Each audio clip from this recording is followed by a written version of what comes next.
அருளாசீர் ஊடக நண்பர்களே, உங்கள் அனைவருக்கும் வணக்கம். மனிதர்களாகிய நம் ஒவ்வொருவருக்கும் சில எல்லைகள் உண்டு. இந்த எல்லைக்குள் தான் நமது வாழ்வு இயங்கிக் கொண்டிருக்கின்றது. எல்லைகள் ஒரு பக்கம் நமக்கு பாதுகாப்பை தருகின்றன, மறுபக்கம் ஒரு குறுகிய வட்டத்திற்குள் நம்மை சுருக்கி விடுகின்றன. இன்றைய நற்செய்தி இதற்கு ஒரு சிறந்த உதாரணம். இஸ்ரேல் மக்கள் தங்களை தேர்ந்து கொள்ளப்பட்ட இனம் என்று கருதினார்கள். இந்த இஸ்ரேல் இனம் இறைவனுடைய அன்பை பெற்றிருந்தது. துன்பப்பட்ட போது இறைவனால் ஆறுதல் அளிக்கப்பட்டது. நாடு கடத்தப்பட்ட போது இறைவன் அவர்களுக்கு நம்பிக்கை அளிக்கின்றார். இறைவாக்கினர்கள் வழியாக அற்புதமாக அதிசயமாக அவர்களை வழிநடத்துகின்றார். இப்படிப்பட்ட ஆசீர்வாதங்கள் அவர்களுக்கு மகிழ்ச்சியை கொடுத்தாலும் இந்த பாதுகாப்பு அவர்களுக்கு ஒரு எல்லையாக மாறியதுதான் பிரச்சனை. தேர்ந்தெடுக்கப்பட்ட நாங்கள் மட்டும்தான் கடவுளுக்கு உரியவர்கள், மற்றவர்கள் தங்களை விட தாழ்ந்தவர்கள் என்கின்ற ஒரு சிந்தனையை இவர்கள் கொண்டிருந்தார்கள்.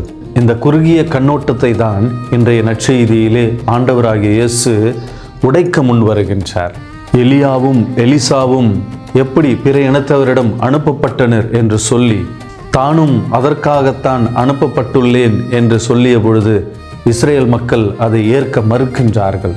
அவரை கொல்லவும் துணிகின்றார்கள். இன்றும் பல நல்ல கிறிஸ்தவர்கள் என்று சொல்லப்படும் இவர்கள் மத்தியில் இப்படிப்பட்ட ஒரு மனநிலை காணப்படுவது பரிதாபம்.